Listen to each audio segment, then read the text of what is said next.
சிவபெருமானுக்குரிய விரதங்கள்ல முதன்மையும் சிறப்பும் பெற்றது திருவாதிரை விரதம். இது ஜனவரி 3ஆம் தேதி வருது. இது மார்கழி மாதம் சிவபெருமானுக்குரிய விழா மாதம் ஆயிற்று.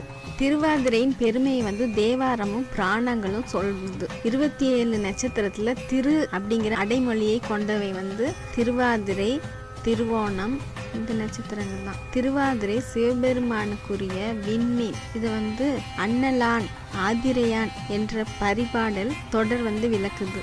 திருவாதிரை தான் ஊழியின் அழிவுக்கும் உலக தோற்றத்துக்கும் காரணகர்த்தா சிவபெருமான்.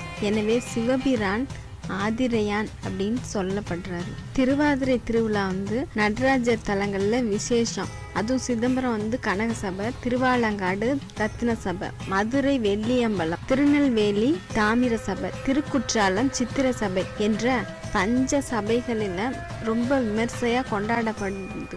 ஆவுடையார் கோயில்ல இது பக்தோற்சவம், மாணிக்க வாசகருக்கு விழா அப்படின்னு பண்றாங்க. இதோட தாக்கமே திருவெம்பாவை, திருப்பள்ளி எழுச்சி விழா. பாத்தீங்கன்னா பூம்பாவை என்பவளை உயிர்ப்பிக்க திருஞான சம்பந்தர் அருளியது மட்டிட்ட புன்னையங் காணல் என்ற திருப்பதிகமாகும். இது மயிலாப்பூர்ல பாடுற பதிகம். காணமர் சோலை கபாலீஸ்வரம் அமர்ந்தார் பூம்பாவையே ஆதிரை நான் காணாதே போதியோ என்று வினவுகிறார் திருஞான சம்பந்தர். ஆதிரை நாள் விழாவில் வேல் போன்ற கண்களை உடைய பெண்கள் பங்கேற்றனர் என்று ஞான சம்பந்தர் குறிக்கிறார்.